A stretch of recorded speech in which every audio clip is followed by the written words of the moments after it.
My first experience of electric utility was in Fairmont, Minnesota. We ran a power plant and a peaking station, and I had the dubious honor of actually shutting down the power plant because those power plants weren't very efficient anymore, and kept the gas-fired turbines to do peaking, and peaking is the enemy of all electricity. That's what causes most of the cost.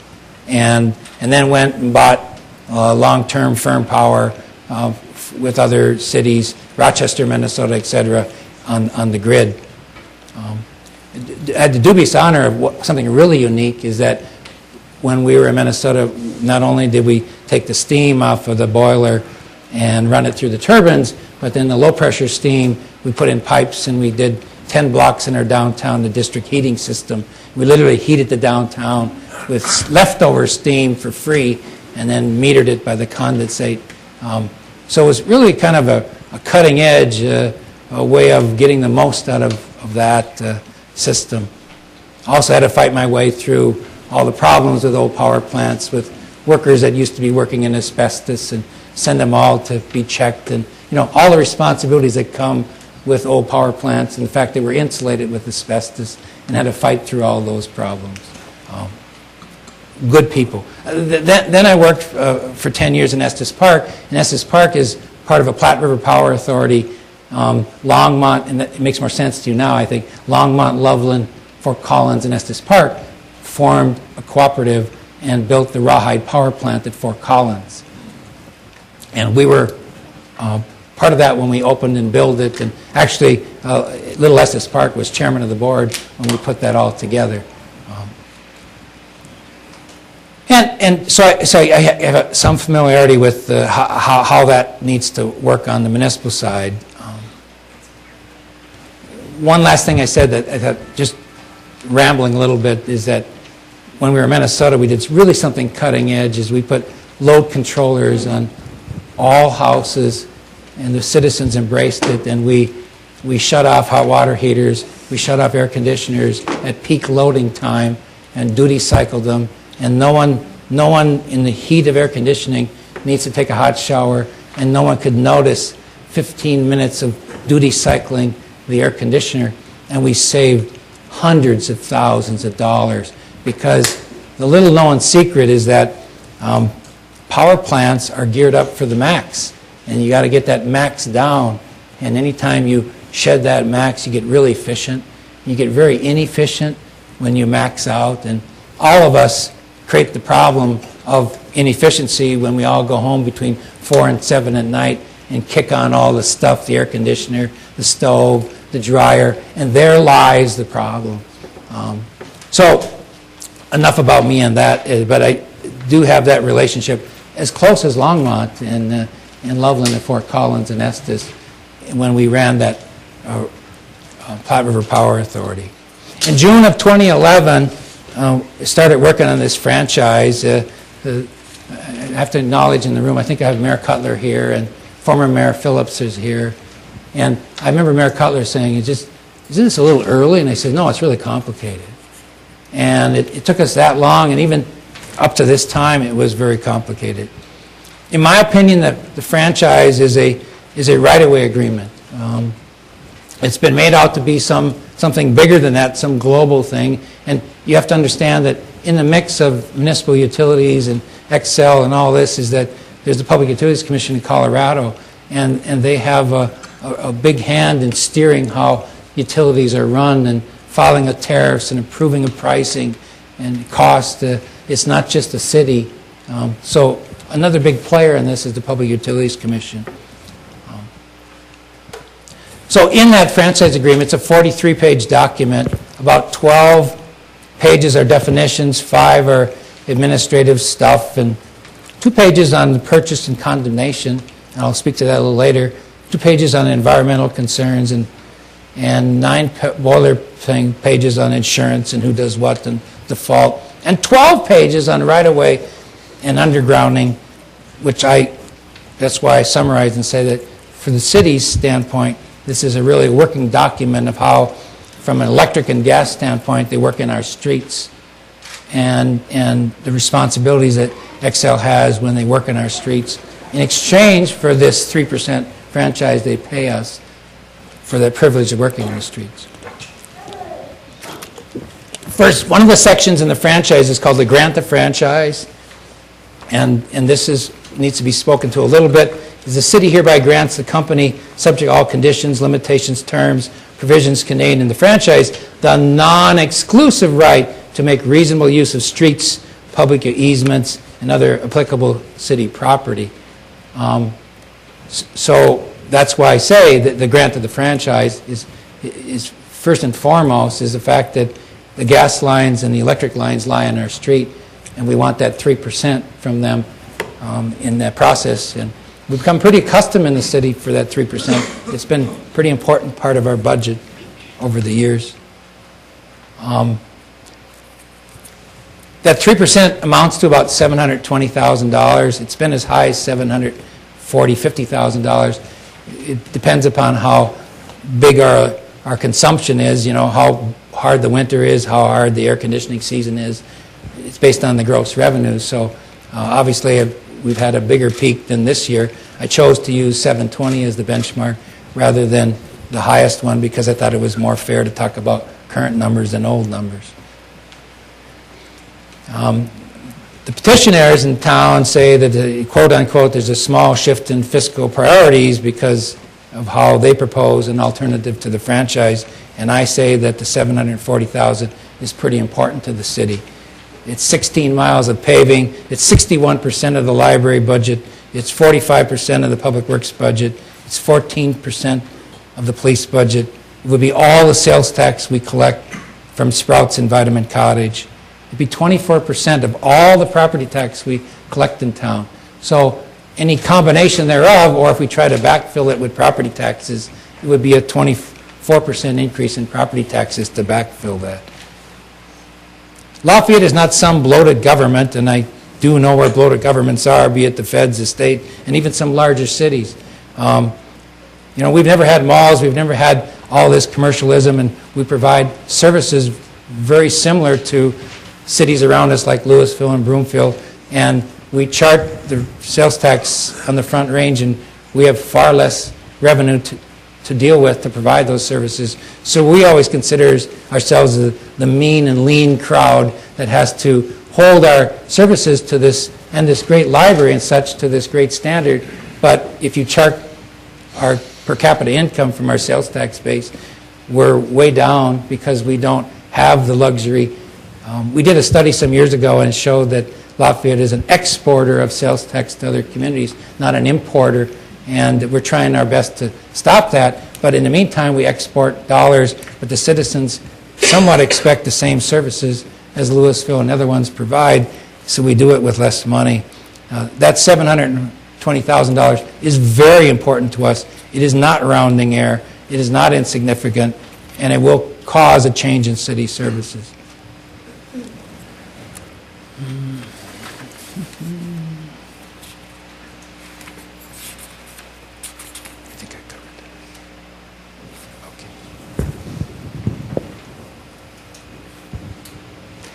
We speak a little bit about the fact that what a city has been doing to be green. I passed this around, I did on Saturday morning. The whole top of this library is full of solar panels. The police station is full of on solar panels. The next to City Hall is solar panels. The top of Rec Center is solar panels.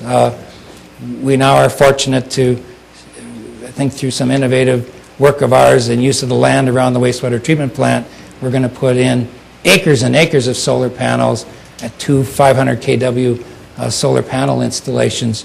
So we've been working within the system pretty aggressively to make diversification and solar happen in Lafayette.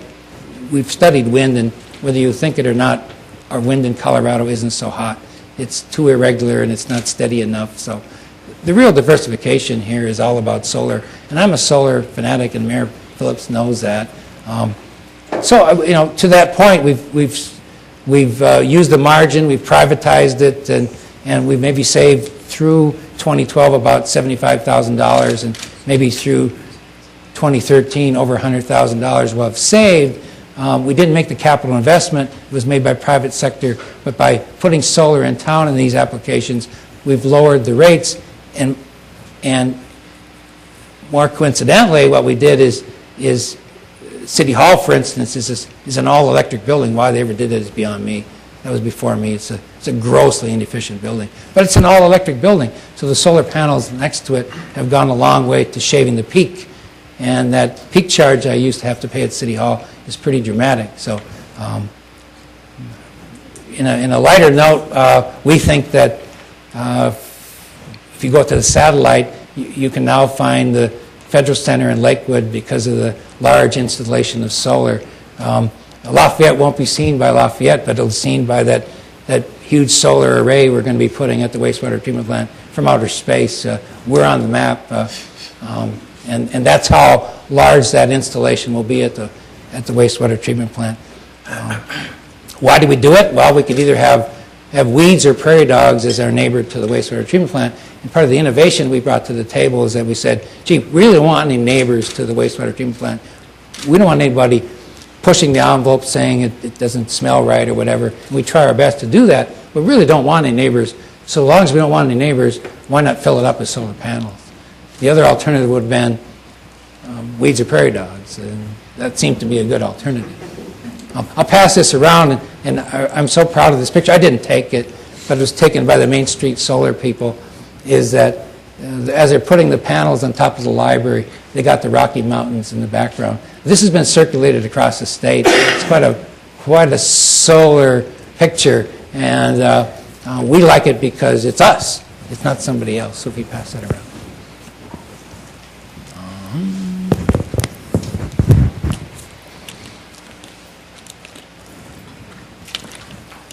Okay, let me bring it home, and then we'll go to the question and answer. I'm not going to bore you with stuff. Most of the questions come from you. We think that the franchise has value. It's a right-of-way agreement. And used for that right-of-way, it gives us 3%. It's very important to our budget. It speaks to the system of undergrounding and repairs and maintenance and how we approach that. In the absence of the franchise, we'd have to rush off and create some new governing documents and how we manage that. For all the years, and way before me, it's been managed through a franchise agreement. The undergrounding fund has been used in Lafayette. When I first came here, I sat with Brian Week and looked across the street from Lafayette Florist, and just an absolute spaghetti of wires and overhead systems. Frank was here, he remembers that. And what we used is that undergrounding fund to lower and get rid of all the wires on public road. It comes in at $180,000 a year, over and above the franchise fee. It's now accumulated up to 1.2, and we're hoping to use it on South Boulder Road by Lamonto's baseball field going east and get rid of that spaghetti work and put that underground. So without a franchise, that evaporates, and we think that's pretty important to us over and above the franchise money. We think with the franchise, it's a balanced approach. We know our friends around us who have recently passed franchises similar to this were Denver and Windsor and Westminster and Louisville, and those city officials and stuff are also very bright and studious, and they found it to be in their best interest to go that direction. We think we can build better diversification in solar within the city, within the system of Xcel, and I think we've exhibited the fact that we can do that. Our neighbors to the north, I talked about those, Longmont, Loveland, and such. We seem to be way ahead of them in our solar arrays, and they totally control their money as a muni.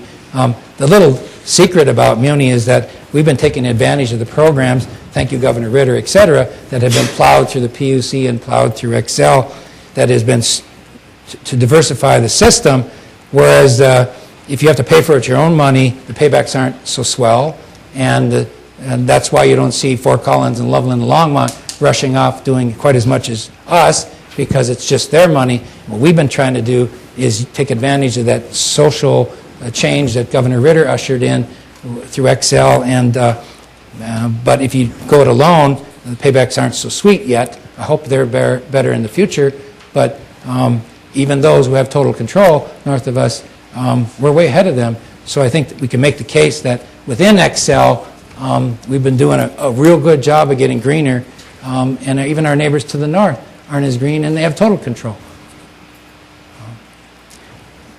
I spoke about the non-exclusive franchise, is that we have the right to condemn Xcel in the future. We have a right to municipalize. None of this 20 years sweeps that away. We can change our mind when some sweeping new change comes down the pike and we think that's in our best interest. We can move that direction. I know a little bit about municipalization. It's good and bad. It's good when you run it like a business. It's bad like in California and some other places. They didn't run it like a business, and they artificially set their rates low, and now even munis are collapsing on themselves because they weren't business-like enough and let the folks suppress prices, and now they're upside down. So, there are great munis that have been very successful, and in my opinion, very business-like, and there's munis who have too much intermixed politics with the business of that, and now find themselves upside down. And that's not a pretty picture, and they're tumbling on themselves. So, we spent an enormous amount of time looking over Louisville's franchise in Denver and Westminster, Windsor, the most recent people who came to the table. We think we brought the City Council a usual and customary document. We're not necessarily afraid of setting up a municipal utility, at least I'm not. Why we're not interested in that, and I don't even think the petitioners are interested in that, is because of the huge stranded investment, the huge cost of getting in. My best example I used on Saturday morning is that years ago you maybe could have bought out Apple Computer when Mr. Jobs was in the garage in his first building. Warren Buffett wouldn't have enough money today to buy out Apple Computer. And in some respects, if you grew into a municipal utility, you grew into it over time, but now to capitalize and buy it all out, it would be huge debt and huge stress on the ratepayers to do that, and we're not interested in that at this time. We're not afraid of it, but we also don't like how the numbers look to us. So I'll end with that. That's not too long, and we'll do the question and answer. And again, it'll be a little less comfortable than it was Saturday morning, which we just went around the room, because I am trying to let the viewers at home watch this so you can watch yourself. So if you would have a question, get in line and come to the podium, and hopefully that's not too unfriendly, and we'll go from there. First up. Sure. Thank you. My name is Edie Ortega, and I've been a Lafayette resident for 30 years. I'm married to a Lafayette native who's been in town for 67 years. So, Roots. And we do have roots, both in town and in the cemetery. I have several questions on both sides, and it appears to me as if there really is no financial benefit to the citizens here, because if the franchise fee is eliminated, if we vote to not approve this, and the other tax is not approved, then I think we have real serious issues. Am I understanding this correctly, that there are two separate ballot issues? Well, thank you. You teed up a very important concept. The City Council negotiated a letter extension with Xcel, and that what the letter extension is that if these ballot issues fail this fall, rather than let the franchise fee and the undergrounding fee expire, the City Council has a one-year window to think through how to manage all this and hold those fees in place.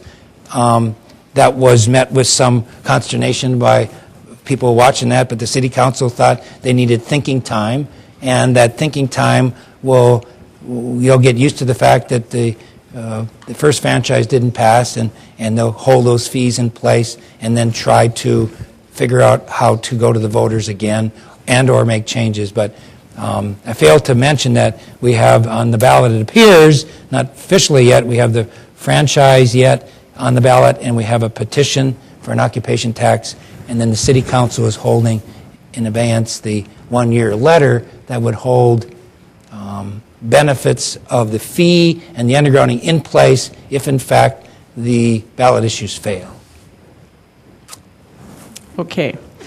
Is there anything in the franchise that prohibits either Xcel or the city from continuing to pursue some of these alternatives? I mean, the documents that I'm reading, both the one with the green and the one from the city, makes it sound like it's either or. And it appears to me, with all the debate going on around coal and how long it takes us to get to an efficient kind of thing, that there is no black and white answer, that putting this franchise in place and then encouraging Xcel Energy to continue to look for these alternatives is a more prudent way than just kind of cutting everything off. Thank you. I think as the future is concerned, we think that it's a non-exclusive franchise. We can change our mind. One thing that has to be said is that with or without a franchise, the distribution system in town is owned by Xcel. So you're either going to have to, if you want to run it, you have to pony up and buy it, or you're going to have to let them run it for you. I have to also say that at the Saturday morning forum in here is that we're trying to express the city's point of view, and I'm not the face of Xcel. I'm not the face of the petitioners. We're trying to be the face of the city, and we run out of time next Tuesday night because of election laws. Once that's put on the ballot, we have to be quiet. I can't speak to this anymore. It's considered use of public money, and I'm paid, so the staff and everything goes quiet. So the reason to rush these two forums in place before the 20th, because the petitioners and Xcel can debate all the way till November, but we're stopping next Tuesday. So we're keeping this forum about the city's interests, and I'm not trying to run down the petitioners or run down Xcel, but trying to look at it through the city's eyes. And again, your question about the future, we think we're doing a good job of working within the system to diversify our portfolio in town. The $740,000 isn't chunk change. We need to help fund this library and other places, so that use of the right-of-way and compensating for us has been pretty much of our mainstream revenue for 20-some years, pretty important. And we think it says right in writing, if we want to condemn it and go the municipal route like our neighbors to the north, we can do that. It comes with a price tag and with some consternation, but it's not prohibited. So let something magical come down the route that munis can do and Xcel can't do, well, then we'll do it ourselves. And this document doesn't give away that right. Next. Sorry, got to do this to the microphone. That's what I was doing. I'm sorry. Here's my first question. I'll probably should say I'm John Bollinger, mechanical energy engineer. Was on Energy Sustainability Advisory Committee here for 4 years. So address, you don't need that. So first question is, can I make a comment versus just a question? If you end it with a question, you're getting by. I'll stick a question in at the end. End it with a question. Okay, so first I commend you, Gary, and Kurt Cheeseman, and the city government, and the volunteers for a lot of difficult work and a difficult situation. There's no easy answer. Now, I agree that we will lose $180,000 a year on that fee, undergrounding fee. And that would be unfortunate. And it's also simpler management to have Xcel continue it. The other reasons look not that strong. We won't necessarily lose the $720,000 a year. As explained, it continues for a year. We can pass utility occupation tax. So that's not really a real problem unless we don't pass it. Occupation tax in a year. And sure, we have sort of non-exclusive rights. We can form a municipal utility, but correct me if I'm wrong, Gary, when I read the 43-page contract, parts of it, very quickly, is that we can only farm utility, but we can't renegotiate anything. Sure, you can protest and have amendment, but it only passes if Xcel Energy agrees to it. Or you can, if they have a material breach, Xcel Energy, then you can do something. Otherwise, you're locked into it for a 20-year binding agreement. There is some flexibility, but I don't see much. So the first question, Gary, is, am I wrong, or do you have ability to renegotiate the contract without just Xcel Energy's total approval? Well, it's a two-party contract, and you can always ask to renegotiate, and so can Denver, Windsor, Westminster, et cetera.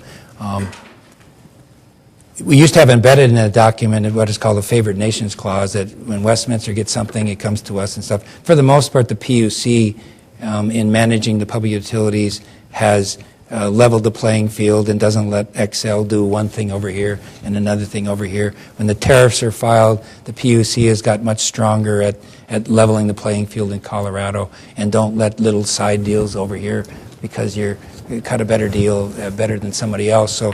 And that's really good. You have the PUC, hopefully on the citizen side, making sure that there's equal treatment in Colorado. And years ago, there was maybe less of that oversight. Now it's just hounding to Xcel that they have to treat everybody the same. So they're the big watchdog doing that. What do you say?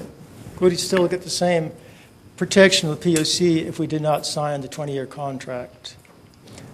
Oh, yeah, I think so. I think you get that they would still represent us as ratepayers, and a little more confusing in how we intervene and actually get standing in front of filings when we want to complain. We do periodically disagree with Xcel, and we have the right to complain to the PUC on our behalf and use that. So we usually do it in a family. Now it would be, if you would be alone, it would be a little more interesting in how that is done. And I always say that the big cities have big attorneys and big budgets to do all this, and Lafayette to try to win lawsuits and set case law and et cetera for a small community. The price is pretty steep. To spend all that money to be the so-called busting sod with the plowshares is very expensive too. So.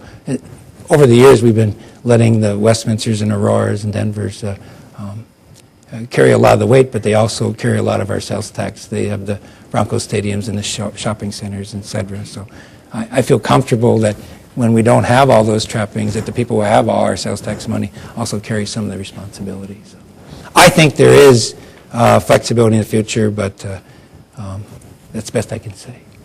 Well, let me just throw another question out, because I know time is limited. Now, they say you can have local production of energy, electricity, I assume you mean, in the contract. However, I see nothing specified, like how much they pay you. For example, well, those are filings with the on our photovoltaics in our house, was 1.7 cents per kilowatt hour we paid for excess. Yeah. Last year. Thank you. If they pay 1.7 cents per kilowatt hour for your solar gardens, a power plant, that would not work. Yeah. You couldn't do it. So is there any specification that that give you something good on this? All those tariffs are argued in front of the PUC that what they pay for the purchase power off your house, of the solar panels back into the grid, that's something that we've never been part of policing, but the PUC polices that. And they argue their costs and basic, and then the reimbursement. They have pretty sophisticated accounting staff at the PUC that if you want to immerse yourself in numbers, you can do that. But that's how the filings, none of this, as you notice, speaks to rates and such, because all of those tariffs and such are filed at the PUC. There's nothing in here on that, because they really have taken that over. Okay, one more question, I'll sit down. Can we possibly, conceivably, renegotiate in the contract to get more substantial rebates for energy efficiency and renewables? You probably know that Xcel Energy wants to eliminate net metering, which will kill the solar photovoltaic rooftop system. So can we renegotiate better rates for rebates and so on? And I will get about as I'll much leave it as, at that there. about as much as Westminster and Louisville and the rest of them will get. And really, again, all the rate structuring is at the PUC. There's nothing in this franchise that speaks to rate control and rates. That's a very sophisticated. We at times intervene. We get notices. We care. We can speak to the PUC and use them as the jury grievances, but that's kind of out of our control. This franchise doesn't deal with it, nor does it in the other cities that I mentioned.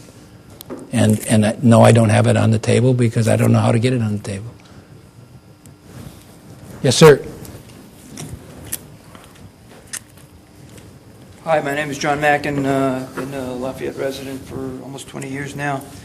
I guess my question is about the numbers. On this utility occupation tax, you indicated that that would have to go up by 24% to make up for the, 24% of what we pay for property tax would be what would be required to make up for the revenues from what we're getting now.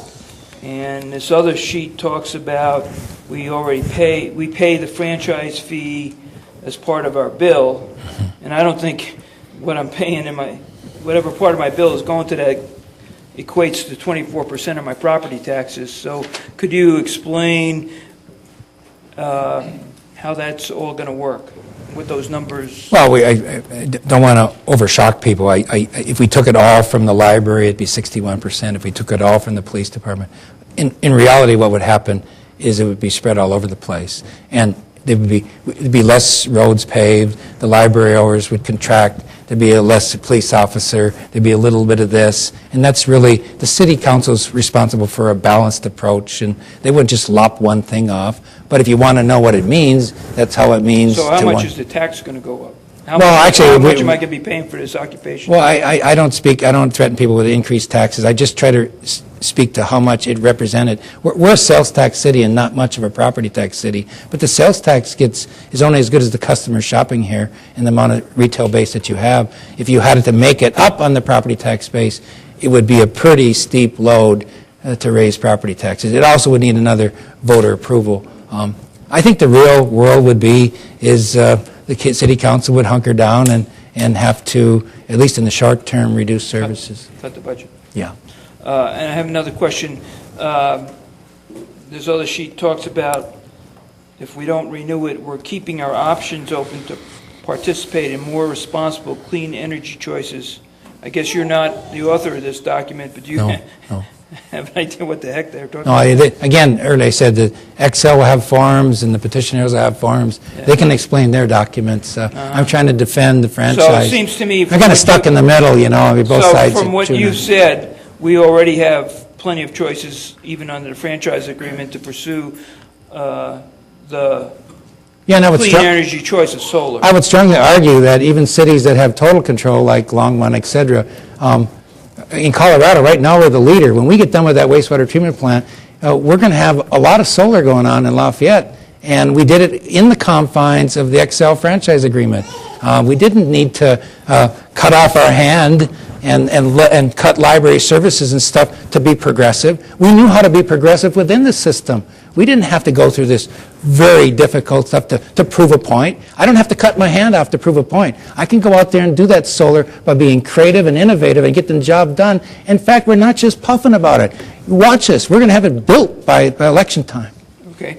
And the non-exclusive right, could you explain that a little bit about what that means? I kind of know what it means, but what does that come down to in practice that we're giving? It's a right to use it right away by them. It doesn't. But we can use it as well? Oh yeah. If we decide that we got 40 acres and we want to slop it full of solar panels, we want to direct wire it to Exempla Hospital and give it to them, and don't cross their lines. We own the wire, we own the solar, we own the energy, and we can do that. We have all kinds of creative solutions of how we can move energy.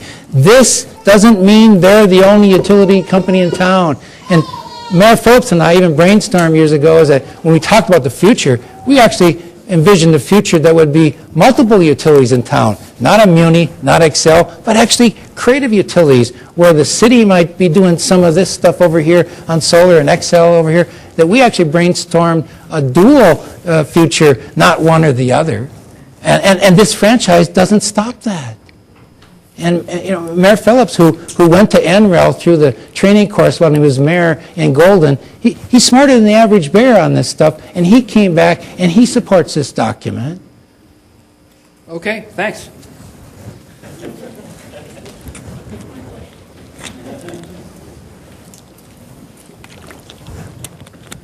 My name is Larry Milosevic. Yes, sir.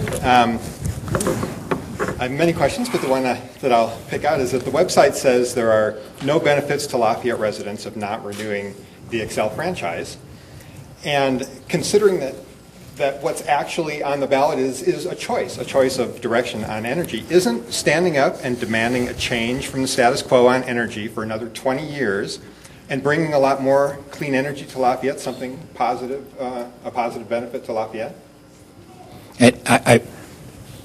We've never been hostile to each other. I respect your point of view. I just don't see where this making this point to Xcel by not having a franchise is beneficial to Lafayette. And I've worked away from Xcel. I've worked in the muni side, and I just don't understand why Lafayette's going to make this huge point by falling on this $720,000 sword and cutting off the undergrounding fund. And I submit to you, I think we can get more done inside the system by being progressive and working with the PUC than trying to lop ourselves off and go it alone. Well, the alternative, though, choice replaces that $720,000. It's not lost. Yep, but it's replaced. But it hasn't been approved for the ballot. But as I read it, and the mayor reminded me, is that it's dedicated to alternative energy uses. So the cuts to the city are the same. If the initiative passes, the little I know about it is I have to go out and put up more solar panels, do more solar energy, but there's no relief to the general fund because those cuts still have to happen, because that is going to be eviscerated from general fund, and under what I understand the petition airs is I have to now spend that $720,000 even faster than what I think I'm doing now with Xcel in the energy field. It would be no relief for the library, no relief for the police station, no relief for all public works, but I would have to go and race off and do more energy conservation or solar panels, etc., with that 720. I think we have a balanced approach, and I think that's an unbalanced approach, and I disagree. You've mentioned several ways, 24% property tax, et cetera. Another way to look at it is it's 3% of the general fund. And not all of that money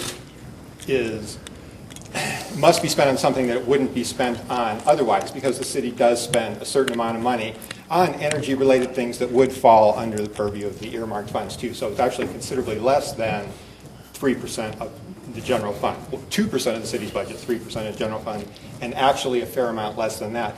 So is it not true that the city has dealt with such fluctuations in the past? I learned to just the other night. I think that the downturn in the recession was of similar magnitude. And the city's going to deal with Obamacare. That's something, I heard the number 600K thrown around, which is roughly the same order of magnitude. Yeah. Is it fair to say that the amount of impact on the general fund is not outside the range at all of things that the city has, that you have very effectively dealt with in the past?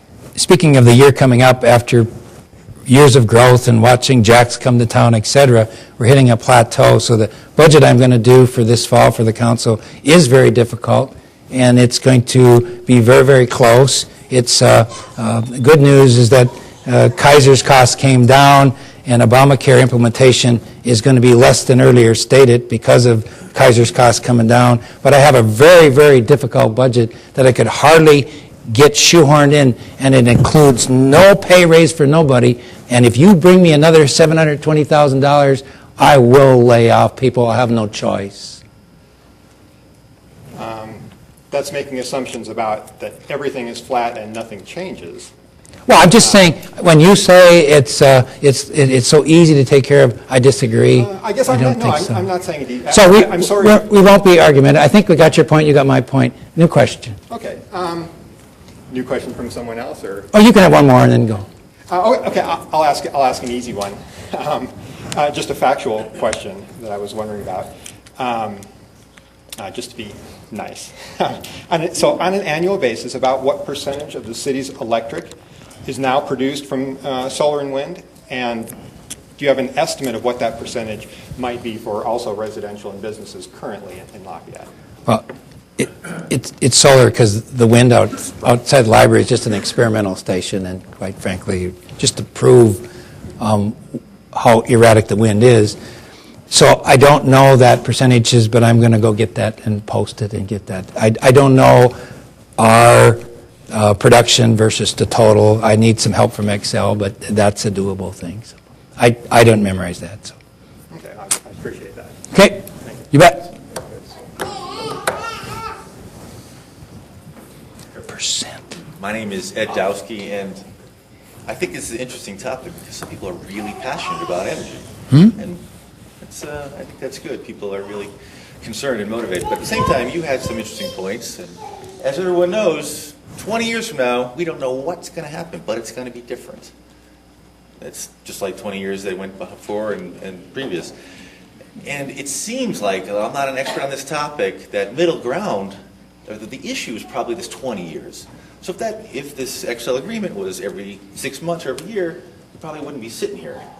And at the right time, if there's a need to make a change or it makes sense, okay, we make a change, just like we've always done in the past. So could there be a middle ground where instead of 20 years, it's a 10-year or a 7-year or a 5-year agreement? Yeah, where nothing changes really, because everyone, I live in this world where when you're right on the inside, it seems like change is going to come really fast. But when we look from the outside, change happens really slowly. There's a huge amount of momentum. That was the City Council's first question. We posed it. Xcel, as a utility, isn't interested in shorter than 20 years. It wasn't in Louisville. It wasn't in Westminster. It wasn't in the other places. Then they just choose to go it alone and not have an agreement because they think it brings structure in a relationship, and they think the first one that turns to 1 or 2 years, then they're all 1 or 2 years. Well, maybe 1 or 2 is too small, but I'm just, yeah. This is over, so, right? But you need to know that we went down that road. Okay. That was our request. Some things were their request, and that one was not entertained. So it's not an option I can bring to the City Council.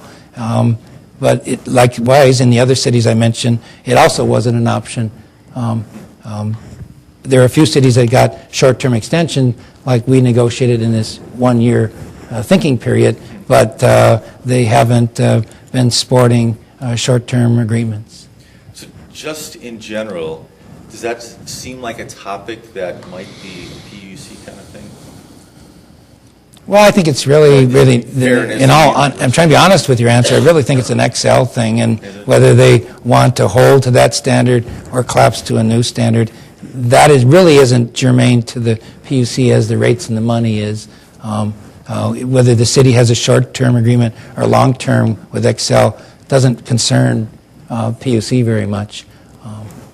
But it concerns Xcel a lot. So, they're the other partner on the other side of the table, and that was not one of the options that was entertained. And the City Council entertained it, but the other side did not. Okay, thanks. It seems like an interesting question. Yes, sir. Hello.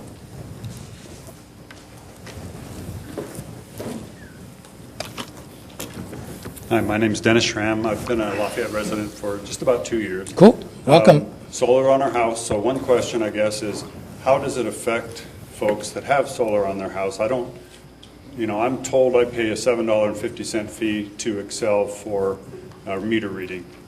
So I'm not sure where this 3% thing comes in. Well, I think your relationship with solar rewards and weathering your house, this franchise has nothing to do with that. Okay. Those are rules promulgated by the PUC. There's a contract arrangement with you. They're still the distributor in town, so they're going away no time soon. Okay. I mean, if we try to condemn them and take them out, right, and we would take over their lines and then pay for it, well, then we might have a different arrangement we need to talk about. But your arrangement with Xcel, whether we have a franchise or not, it doesn't change, in my opinion, at all. I guess that was, my second question is, would it affect our lease if there was no franchise agreement and the city I don't decided think to so. do I think it just won't have an impact between those programs and the homeowners. Okay.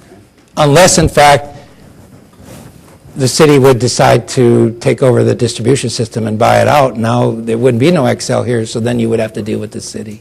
And that might change the rules of engagement. But short of that, the same rules of engagement would continue. And finally, does the city have right-of-way agreements with other entities that also pay a fee, like cable companies and others like that? Not so much. The feds took back cable years ago. We used to have some power over cable, and the feds swooped in and literally neutered city's ability with cable and telecommunications. And we would with gas, but coincidentally, this is a gas and electric franchise, so there's two utilities in one. But there could be someone else coming along who would want to use the right-of-way. We have an operating agreement with Boulder Valley School District, who is in the right-of-way.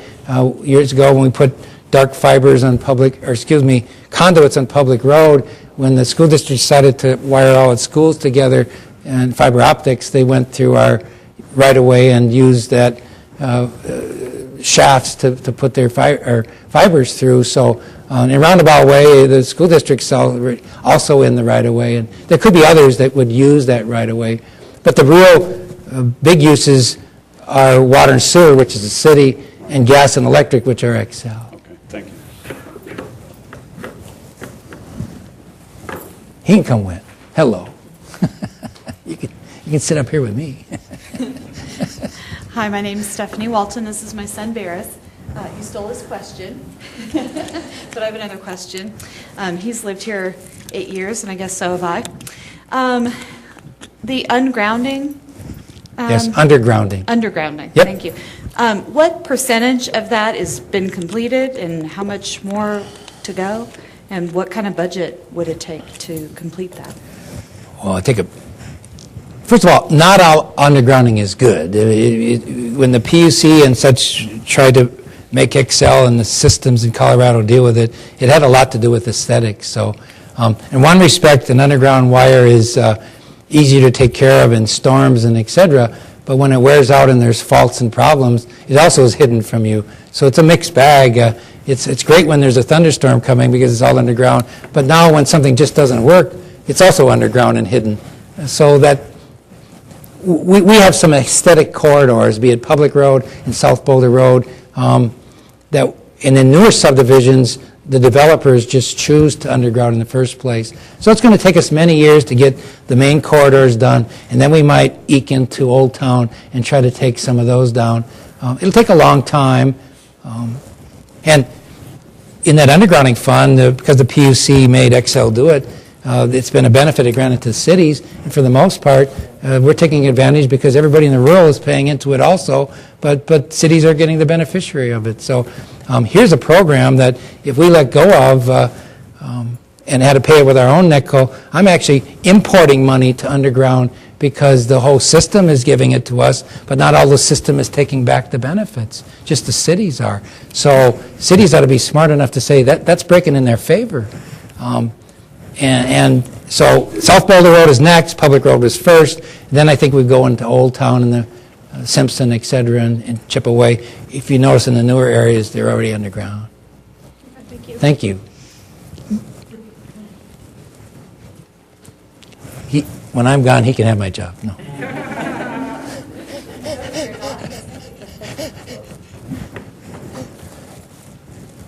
Yes, sir. Dave Halverson, I'm resident of Lafayette for a couple of years now. First, thank you. Appreciate your time and explanations on issues. It's been enlightening to me. Having said that, I first became even aware there was an issue here when the flyer came with my water bill. And when I read the flyer, my reaction was, what? This doesn't seem quite right. Something seemed to be missing. And so I actually have two questions. And forgive me that they're a little pointed. But the first question is whether this, and I'm going to state the question, then I'll state some background, then I'd like you to answer the question.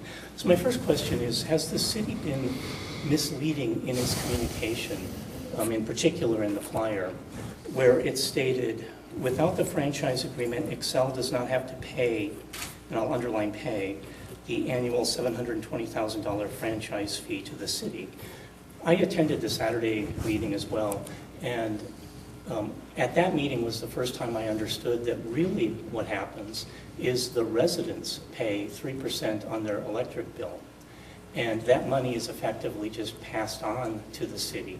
So Xcel isn't paying, in my interpretation of the word paying, anything toward that $720,000, rather I am. So my question, bottom line is, Yep. has the city been misleading in the I don't think so. Really, the customer pays everything. And the PUC grants the right to this fee to be added on, and Xcel, when they file their tariffs for costs with the PUC, have to show its coal and production, and they have to segregate that out as separate. Years ago, the PUC didn't make them cost account that out, and it was all blended. But now it is cost account out in every sliver, and because the PUC doing that cost wasn't socialized as it was in the past, and now it's called out separately.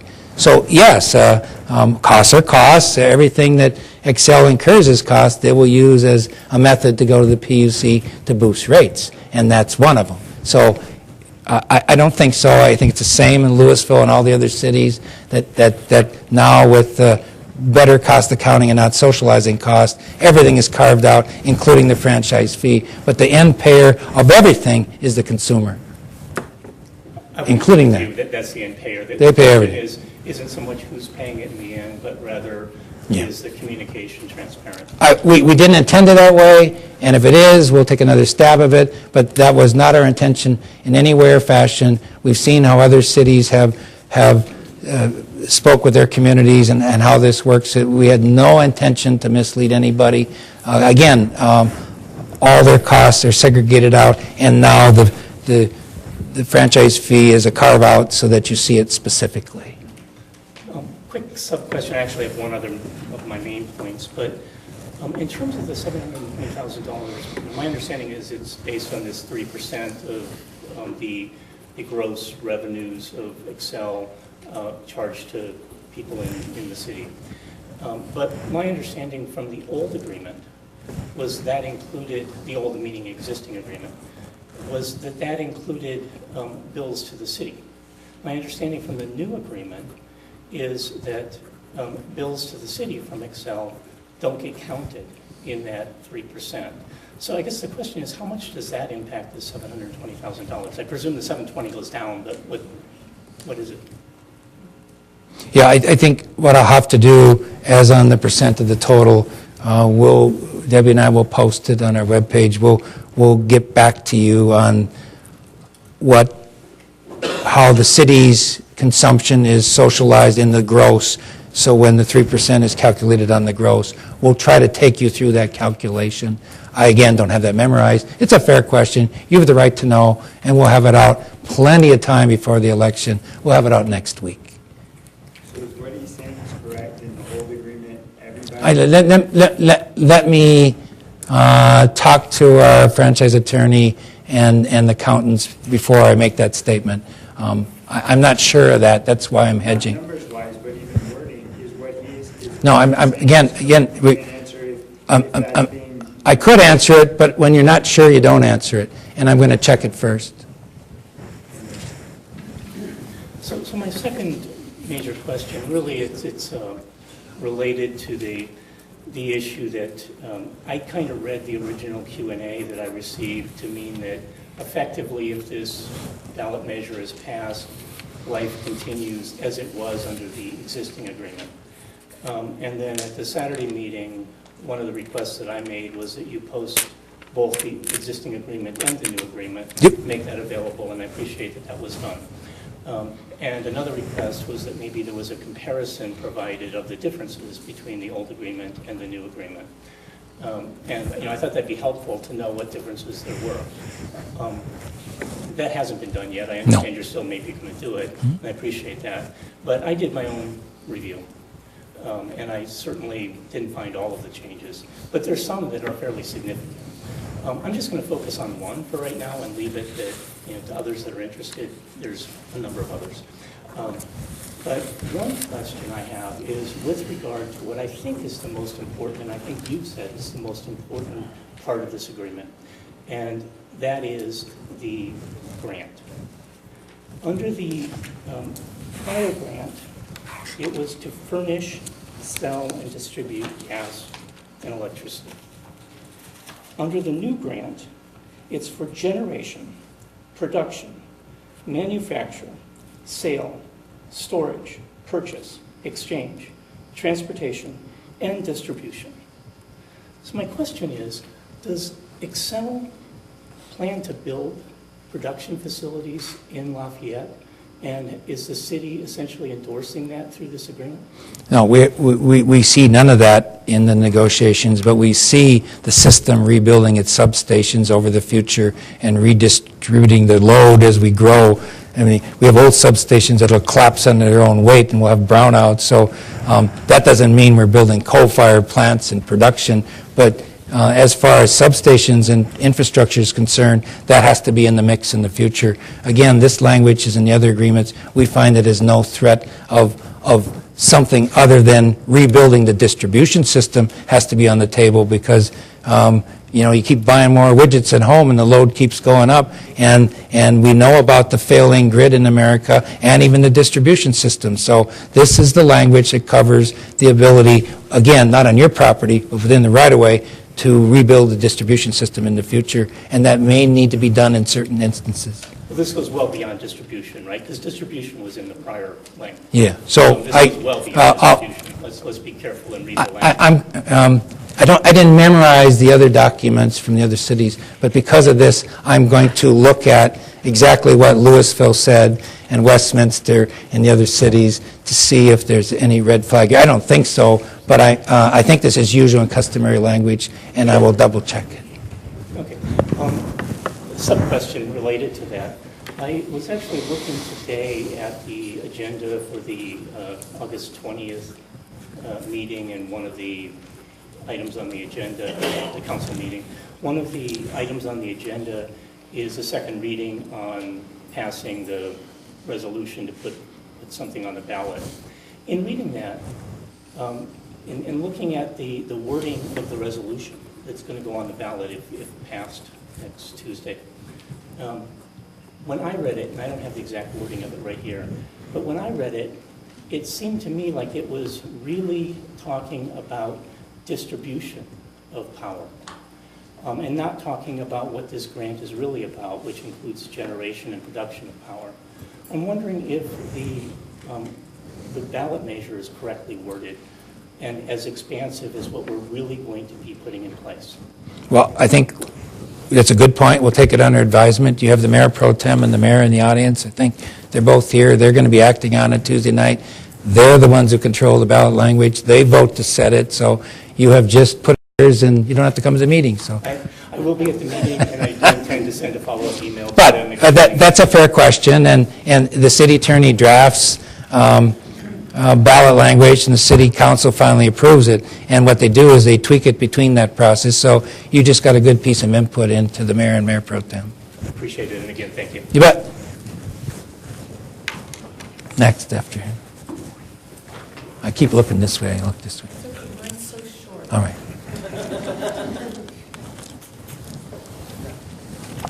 Hello, my name's Rob Menzies. I've been a resident of Lafayette for about 25 years now.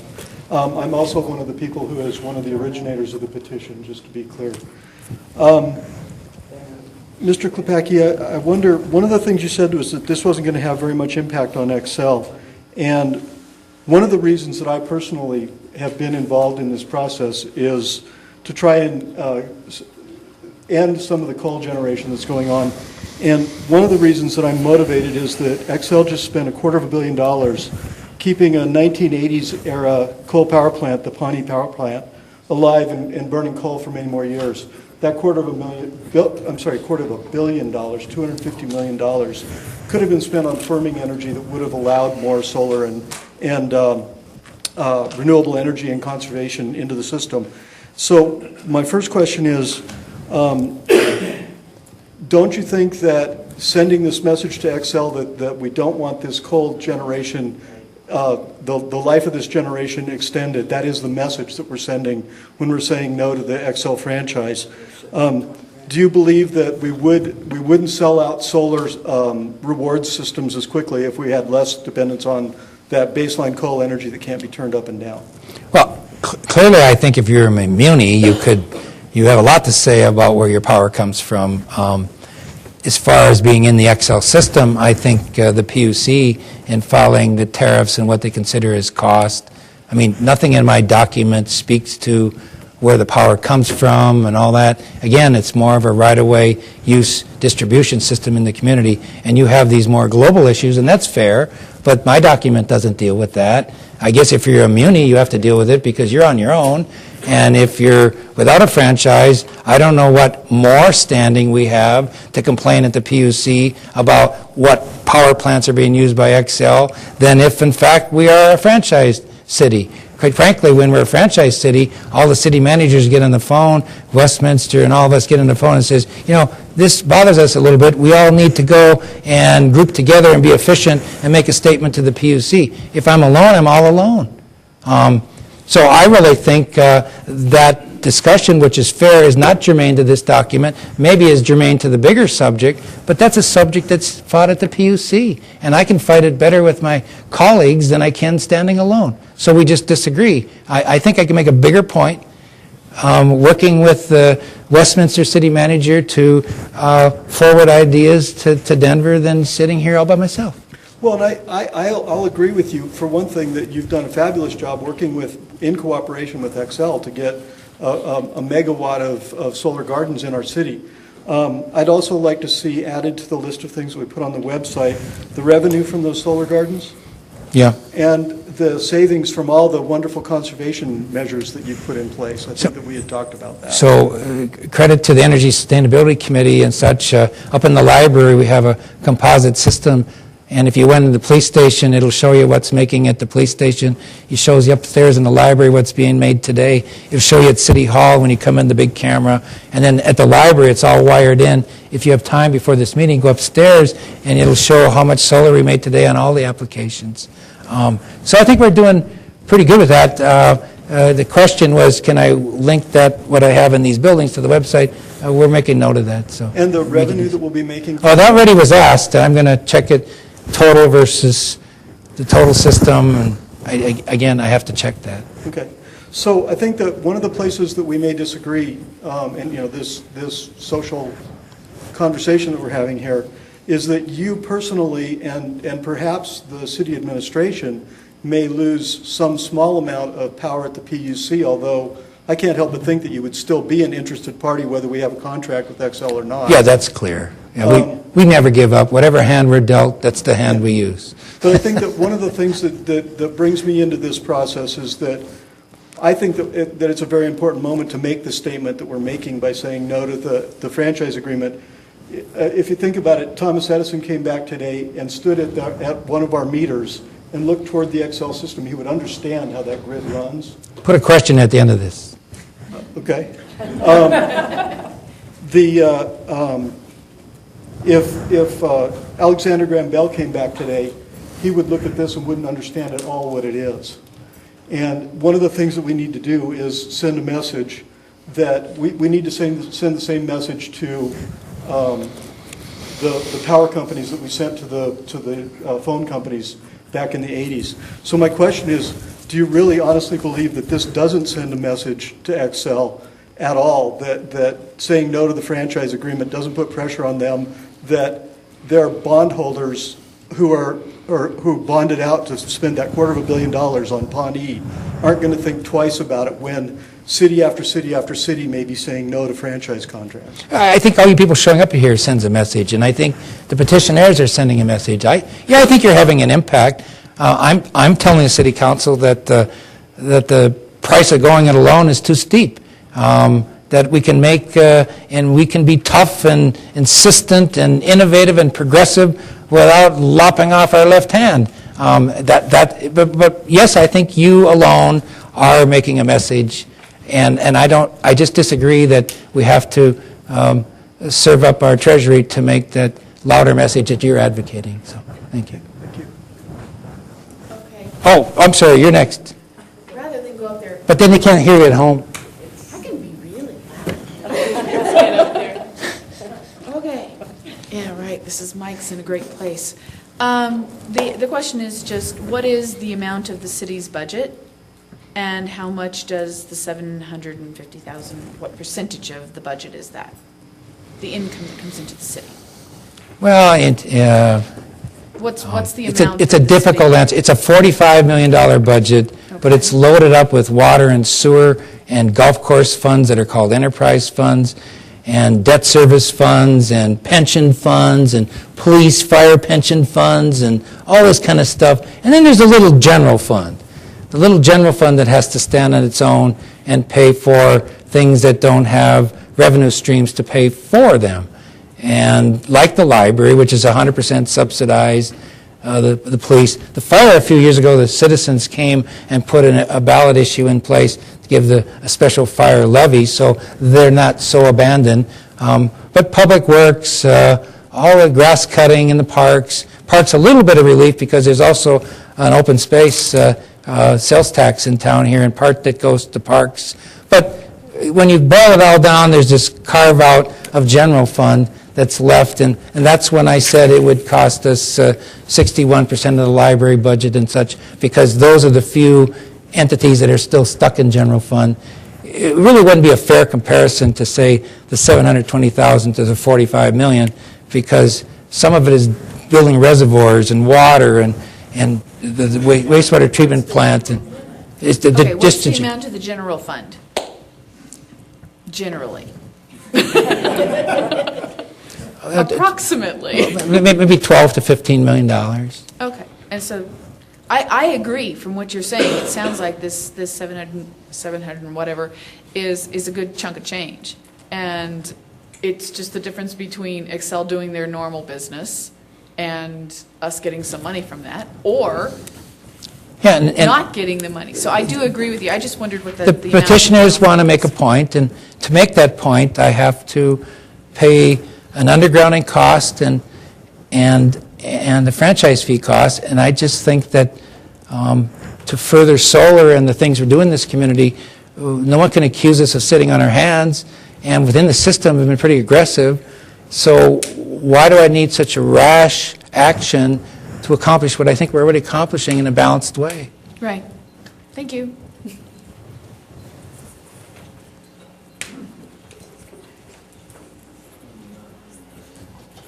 Gary, can we hear No. other people? Yeah, oh yes. Yeah, I mean, please. First timers, right here. Yeah, just make one quick comment, because it's an apology. Please. I just want, after kind of the reaction on my question about the exclusion from the gross revenues for the city, and I did that based on my earlier quick review of the agreements, but after the reaction, I just wanted to double check it, and it appears I'm wrong on that particular issue. I stand behind everything else I said, but the old agreement also excluded it. So I retract that question. I'll read it anyway tomorrow. Right here, there you go. Thank you very much, that was nice. My name is Joel Beam. Appreciate everybody coming and making comments and speaking. This has opened my eyes to things I didn't completely comprehend. So I do have a few questions that hopefully they're just more informational. The 3%, is that fixed for the entire 20 years, or does it ever increase or decrease? Well, the 3% is fixed, it's based on the gross, so it moves. Right, but Yeah. I mean, it's... The yield is You different. know, the water bill went up X percentage over time. It's indexed to growth, so as the thing grows, like I said, it was to 750 and now it's back to But 720. it's a fixed 3%. Yes, sir. And that, by the way, that's usual and customary to the other franchises. That's not lower. I didn't get a worse deal or a better deal. And so my interpretation now of things is basically it's a pass-through. Xcel is taking this out of our bill and passing that money to the city. So if we did not renew that do I get to keep the 3%? Well, for the first year, no, and if no other initiative or franchise is passed after the first year, I submit to you, your bills are going to go down, and I will live without that $720,000. So then, you mentioned a few times it was 3% of gross revenue. Is that gross revenue of every Xcel paying resident in the city, including the city, or is, I mean, Yeah. how is that? The earlier question, I'm going to drill down on that calculation of gross and net, and Okay. I'll post it on the website way before the election, so it'll be very timely. We'll give you that numbers. Okay. So, my interpretation, and correct me if I'm wrong, is being green then would decrease our revenue. If my bill were to decrease, my 3% of my bill would decrease, so the amount that we're paying the city would decrease, or, being passed. Is that correct? I'm a little fuzzy on that Okay. question. You want to take another run So, at my it? bill's $100 right now, and if I implement a solar system that decreases my bill to $50 a month, the 3%, I was initially paying 3% on $100, I'd now be paying 3% on $50. So the amount that's being passed through, Yeah. because the gross is decreased, will decrease. I'm not a keeper of Excel's books, but I think it's, they net that all out, what's going on in your house. But again, the earlier question was asked, and I'll ask Excel for an explanation of gross all the way to net. I think what you're doing on your rooftops, and I'm doing in the city, is netted out before the total is put together, but we'll go through those calculations. It's a very good question. I didn't come tonight to have everything memorized, but I will get it back to you. So.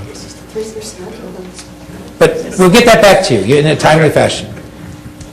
So I guess, the overall question is, being green decrease the gross revenue? So that would be the...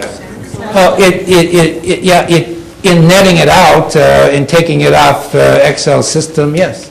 Incrementally, So but then- understand that, kind of like rounding error, but yes, technically, the number's so big that would be, at least now, hardly seen, at the gross number. But And then, in theory, yes. okay. Do you want me to ask him a question? So do you want me to ask him a question? No, she's next. Okay, next, So, last one. Two more. So, you said that we could terminate the franchise fees at any time, the franchise agreement at any time. What would that take to do that? Would that be a ballot initiative, or does the city council propose it, they vote on it and approve it? What process would it take to terminate the franchise? We have the right to condemn, and we have the right to opt out. We don't have the right to just throw provisions out, but we have a right to municipalize, and in that bigger scheme of things, under Douglas Bruce amendments and taxation, the council would have to raise debt, and so the voters would have to be involved. If you ever want to municipalize, as you're seeing in Boulder, I made that mistake, I wasn't going to mention Boulder's name all night. But they have to go to the voters, because under Colorado law, you can't incur debt and do all those things without the voters. So it's virtually impossible for the city council to ever go on its own without going to the voters. So we would vote it in, and if we wanted to opt out, we'd have to vote out. Actually, I think it might come via the question might be embedded inside of a debt issue, authorizing indebtedness and such. Because without it, we couldn't do it, so that would be the operative question to the voters. Will you increase our debt and do X, Y, Z? And the rest would be the council's business, but the council couldn't proceed without that authority. Okay, I got one last question. Sure. So you mentioned that the franchise agreements are being signed with, like, say, Louisville, Denver, Windsor. Past tense. They were signed. So the agreement that was given to us, to the city of Lafayette by Xcel, was it exactly the same, except they changed the word and maybe the plot of land on the map that's being covered? I actually think there was tiny nuances and improvements and hissy fits that I threw that actually makes ours a little better. I've been an advocate for banners on Main Street and a few other things, and in some respects I didn't fold on some of the issues that I thought I could get into ours, and I have a few instances that I think ours is actually better. Okay, so they all are a little bit different. A little bit, but the guts of the undergrounding and and the fee and the non-exclusive, those big building blocks are similar. Okay, But there is small nuances that are not the same. thank you. Yes, ma'am. Wait patiently. Yeah, not too patient. Hi, I'm Sherry Pruitt, and on behalf of the city, what is your perspective if the ballot initiative, and I guess I'm understanding as of tonight there might be 2 ballot initiatives, if they do pass for me as the average homeowner, if I don't have solar on my roof, what does that look like for me from the city's perspective? Well, if the franchise passes, you have a franchise. If the franchise fails, you might have in the future, a past occupation tax, but intervening in that 1 year would be that letter agreement to extend the benefits. As far as you as a homeowner... Yeah, how do I pay for my energy costs if I'm not doing it through the city? Well, you never have been doing it through the city. You've been doing it through Xcel all the time. Nothing changes. So if I'm not doing it through Xcel, sorry, yeah. Yeah, so we're not in the electric business today. We just hold a governance document that tells them how to perform. We're not in the electric business. We may have some solar panels, but they too are hooked up to Xcel's system.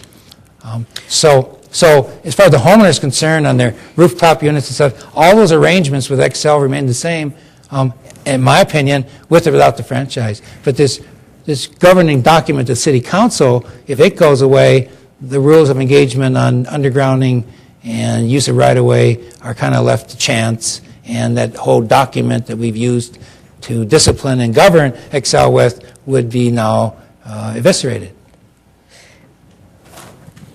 And to me, without knowing all the intricacies, and I've learned a lot tonight, so I appreciate the city hosting this, without knowing all of, I still don't understand the whole system. So it feels to me that through the current situation, knowing that we can cancel the franchise, it seems like that gives the homeowner a certain amount of protection. So as a homeowner, if I vote for the ballot to be approved, am I sacrificing some of that confidence as a homeowner? I'm going to try again. I don't think the relationship between the homeowner and Xcel changes with or without a franchise.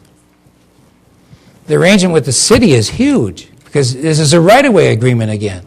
And the money paid for the city, but whether you have solar panels on your roof and what you do with Xcel, that's going to remain. And we're not in the city business, utility business. If in fact we became a municipal utility, it would change a lot. But this franchise agreement, as I said, it's not about, doesn't speak anywhere on how it services your house and what it means to your rooftop units or your future rooftop units. It talks about a lot about the streets, the right-of-way, the undergrounding, and how the relationship is with the city public. And in a roundabout way, the city is you, so that's how it affects you. But it doesn't really affect the relationship with your home. It affects the relationship with the city a lot. And you are the city on that right-of-way, so that's why I think it helps run this building we're sitting in.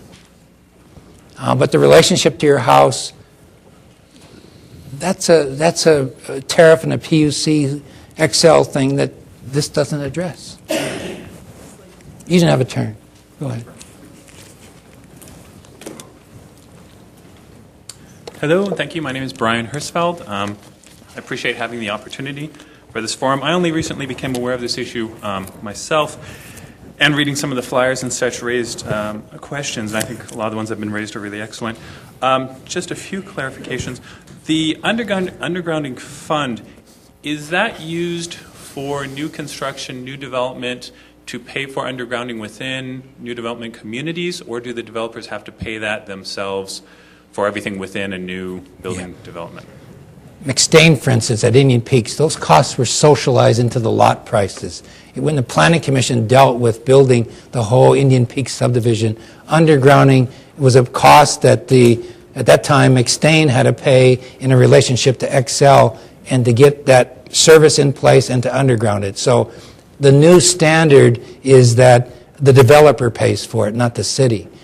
We're taking the undergrounding fund and reaching back to areas that weren't new and retroing them like Public Road, like South Boulder Road, like Old Town. But you notice in the new areas, we didn't use the undergrounding fund, we didn't spend any public money, but the developer had to socialize it and embed it in his lot costs. Okay, that clarifies that question. Next, you mentioned having some input to Xcel about the franchise, but my understanding, and clarify if I'm wrong, that essentially Xcel wrote the new franchise document and presented it to the city, correct? I think we worked off of the first draft from Xcel, which was a usual and customary document that we were seeing in the other cities. But after our attorney got done with it, I think our fingerprints were over every section. So there was input, and that was reflected. But I'm trying to, honestly, the first draft they showed up with, but I have stacks of drafts that are redlined all to death. But I'm trying to be honest, is that, if you ask me, I didn't do the first draft. I looked at a first draft that was very similar to Westminster and Louisville. But the draft that we're talking about has differences. By the City Council's attorney, Ken Feldman, has his fingerprints all over this. Okay. The next question is, I hadn't realized this, and maybe it should have been obvious, but you stated that the city, in terms of the ballot measures that as they will show up on the ballots for people to make their decisions from, that language is determined by the City Council, not the people presenting the initiative. That's a prerogative. The council is obligated to put it on the ballot. The council, there is case law that the city attorney has to follow. It's not just his whim. He looks back to the case law and what courts have decided is a fair representation of ballots, and he uses that as a guide. And then the final test is the city council who has to approve it. And they do some tweaking, and they did recently on another issue. So that's the normal process. Do the initiators of the ballot have... They can stand up and have input, but the final say-so on the ballot question rests with the city council. Interesting. Was not sure of that. And the final question was, referring to this gentleman's document, I assume you typed that up, which are interesting questions, and the idea that the franchise fee, kind of restating it really does seem like sort of a, I don't want to say hidden tax, but essentially a tax on the energy users that is funneled to the city of Lafayette. That's just kind of the way I see it, so that does seem to like a clarification. The other thing is talking about changes to the proposed agreement language, the acquire, purchase, construct, and all that having to do with facilities for generation and production. To what degree would that potentially allow Xcel to legally have the right to go forward with measures of natural gas production, including the use of fracking and other measures? Does this potentially give them a clear legal right to do whatever they want in terms of that? No, we're aggressively dealing with fracking and new wells and another side of the coin. They're just the distribution system, and the gas is coming from a long ways away, and not the gas out of wellheads. So the Oil and Gas Commission stuff out of wellheads is governed by a whole different process, and Xcel really is a way removed from that. They have long-term contracts. They bring in large distribution lines and then distribute the gas in town. They're not a wellhead producer. They're not a fracker. They're an end distributor. Okay, because I was trying to understand what this might possibly propose in the future. By the way, that's another issue the City Council is wrestling with. Okay, thank you very much. You bet. Thanks. No, behind you. I'm Ruth Johnson. I've been a resident in Indian Peaks for about 8 years and Boulder County for 30-some years. My question has to do with renewables. It seems like the reason this is being proposed is because there's a desire for Xcel Energy to have, or for us as electric power users, to have more renewables in the system. So Xcel Energy, you mentioned earlier, is mandated by law to have a 30% usage renewable standard. There's several other utilities in the area. City of Colorado Springs, which is a very large muni in the state, and our neighbors to the east, United Power to the north, Poudre Valley, and also all the members of the, like Estes and Longmont, are they required to follow the same 30% standard in the state? I'm not sure, but when I was in Estes, the PUC did not have control over municipal utilities. That's And, asking in terms of question. Longmont, when I was working in Estes for 10 years in their utility, what the PUC said or not said to us was none of their business. We just basically dismissed them. And so does Fort Collins and Longmont. And so I don't know if it's changed today, whether they have some foothold, but years ago they had no say-so whatsoever over the munis. So our neighbors have less requirement for renewables than Xcel Energy does. Oh yeah, I think it's voluntary, and I think, I know the managers up north, and the reason they're not rushing out and building solar arrays is because I said unless the system socializes and cross-subsidizes it, it doesn't have a very good payback. I mean, on top of your house, what I'm putting up here, if it's just our nickel and our payback, it's not so swell. And Governor Ritter and others intervened and said, we don't care whether that payback is there or not. We want diversification in Colorado, and we're telling you to do it. And by that, then, you have basically other ratepayers and other people socializing that cost and helping pay for solar today. There's a cross-subsidy going on. And to that benefit, I've tried to take as much as possible. It's going to save us $100 and some thousand because I can figure, my pencil works, and I know how to save the city money, so I'm doing it. But as far as if it's your own money and in my neighboring cities to the north, the reason they're not rushing out building solar arrays as I am at the wastewater treatment plant is they can't find the paybacks. And with United Power as a member of Tri-State, it is not mandated. It's only the IOUs in the state. So the governor intervened, and that leftover push is still there to try to get Colorado more diversified. But when people are left to their own money to the north, they don't do much at all because they don't like the paybacks. So we're served right now with the utility who has the standards. What I'm saying is that within the system, I'm beating the band off my neighbors to the north and getting solar in this town. All right, thank you. Within the system, not outside the system. Yes, ma'am. Hello.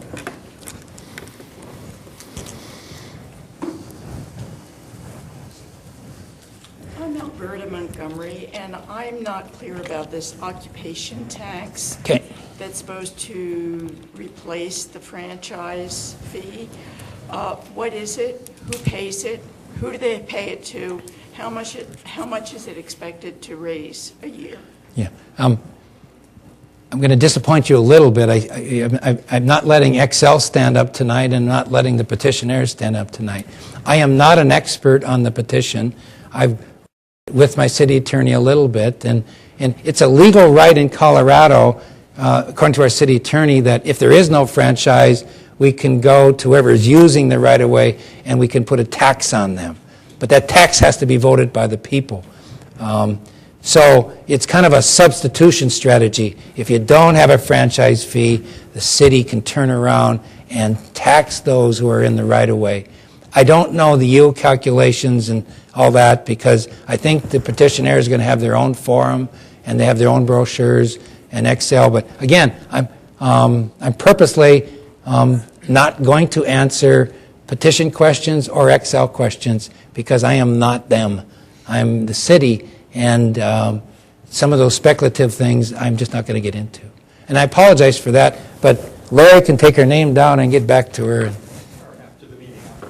Because he represents the petition, and he should then speak for his own effort and not me try to garble it up. So, why don't you two connect up, and then maybe you'll get the answers. Last call. You want to bring it home? Oh, what? I have a clarification. Let the drum roll go first. You sure? Yeah. So if Stand up, bark loud. Okay.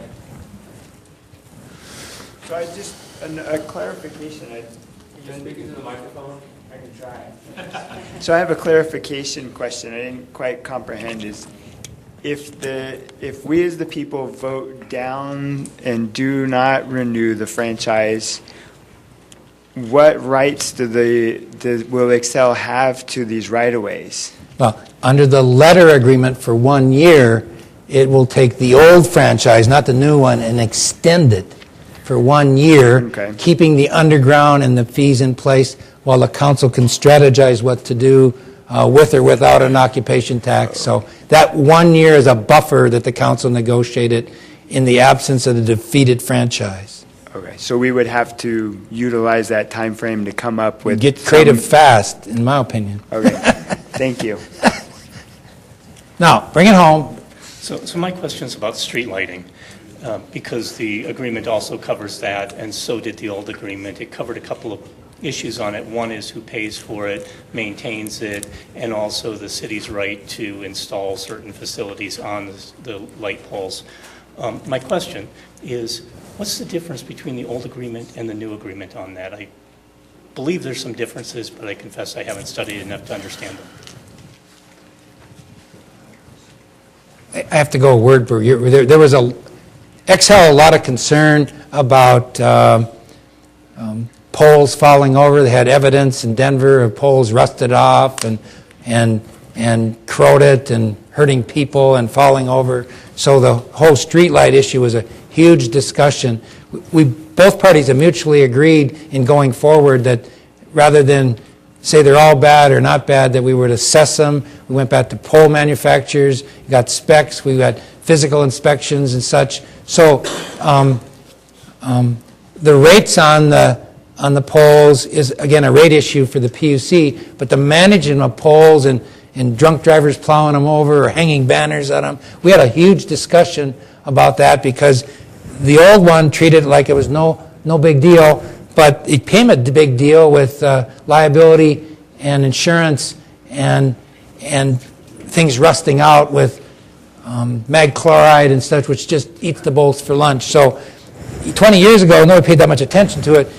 Now with the new language, there's a huge dialogue over that, minus rates, which the PUC has, on how to manage the system. The language didn't change that much, but the understanding and the relationship of who's doing what and inspecting and keeping safe poles on the street changed a lot. So I'm not sure that the language didn't change a lot, but my real question is, ignore mag chloride and et cetera. I believe under the old agreement, the existing light poles, et cetera, was costing the city some amount of money, and under the new agreement, it will cost the city some amount of money. I don't think they're the same. So my question is, what's the difference?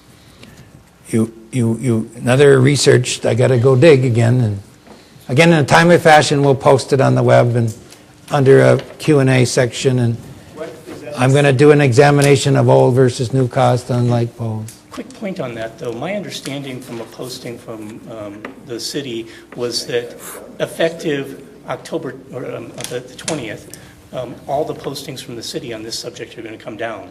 So does that mean sometime next week you're going to post something and then it's immediately going to come down?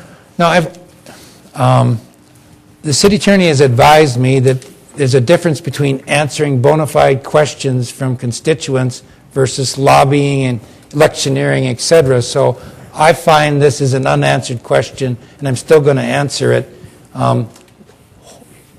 neutering all the opinion in it, just trying to throw some facts at you, and I can still do that. Even if you call me between October 20th and the election day and ask me a pointed question, which you're very good at, is I have the right to answer that and do the research.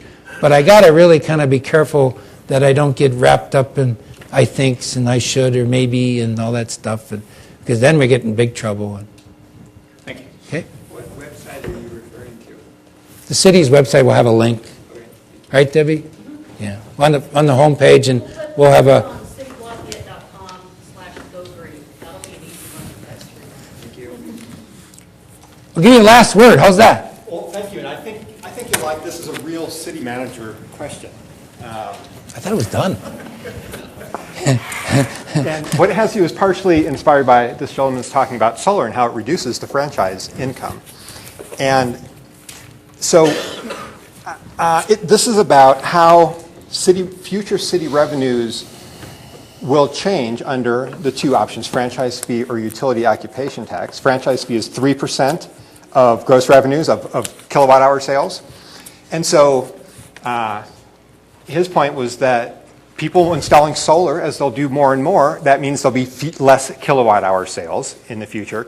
Appliances getting more efficient means there'll be less kilowatt hour sales, and therefore the city's revenue. Offset by pure growth. Buying TVs, new homes, new Jack stores, bigger and bolder hospitals.